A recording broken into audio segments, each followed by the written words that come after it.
కాదమ్మా, ఏమీ తక్కువలే అని మొన్న ఈ పిల్లలకి వాటర్ సీట్ కాలని వానికి ఎవరికి పుట్టిలు ఇస్తా ఉండే ఏమిటో బట్టి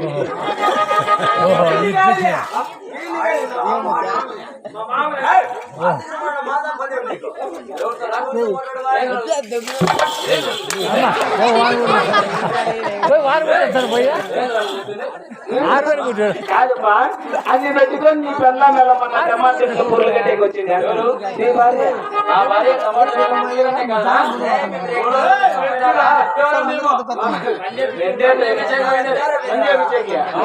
అయ్యే మహానుభావ అలాగే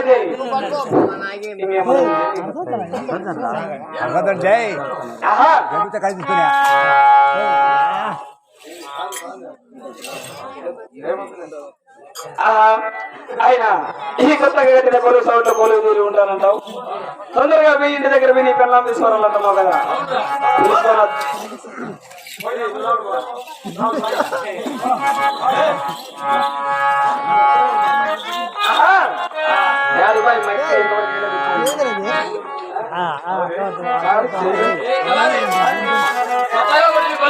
కొలువు తీరు ఉంటారు.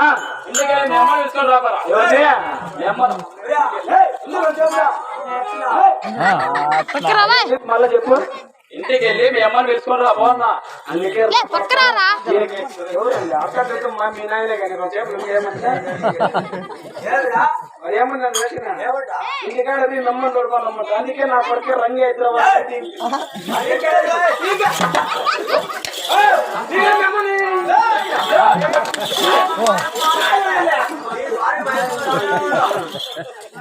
కొత్తగా కొట్టిన కొలువు సావిలో కొలువు తీరుంటాను.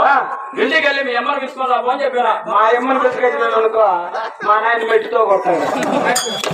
మీ అమ్మ అంటే మీ అమ్మ కాదురా, నా భార్య చీలమ్మ కొండమ్మ. చీలమ్మ కొండమ్మ అవునరా? అవునరా? ఎట్లా చిన్నప్పటి నుంచి నేను దెబ్బలో బానేసింది. అవునరా? ఎత్తకచ్చుకొని కొంచెం అన్నం పెట్టి సాగిందిరా. అంటే నీ దెబ్బల్లో కానీ పేడపూలు తింటా ఉన్నా. అవునరా? అందుకే ఇంతలా పోయింది. అవును, నేను పేడకు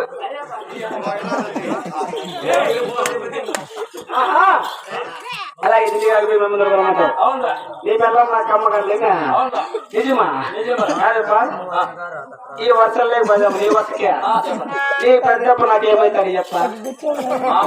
నీకు మామ, నాకేమైతాడు? నాకు మామ. ఈ పిల్లోడు బామాది, నాకు బస్సు సరిపోయింది కదా. కరెక్టే కదా. ఆడ కూర్చొని చెల్లె పట్టుకోండి పాప ఎవరా నాకు కూతురే కదా. కరెక్టే ఉంది కదా. ఏమన్నా తప్పుడు మాట్లాడుతూ కూర్చా. నీకు మామ అయితే నాకు మామే, నీకు పెద్దమ్మ అయితే నాకు పెద్దమ్మ, నీకు తాత అయితే నాకు తాత, నీకు చిన్న అయితే నాకు చిన్న ఆయన, నీకు అవ్వ అయితే నాకు అవ్వే, నీకు అక్క అయితే నాకు అక్కే, నీకు పెళ్ళ అయితే నాకు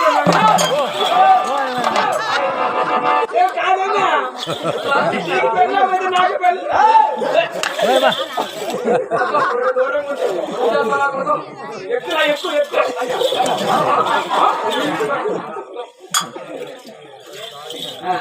కాదమ్మా, ఆ పొప్ప ఏమన్నా ఉండే మెత్తగా చేయమ్మా. ఇప్పుడు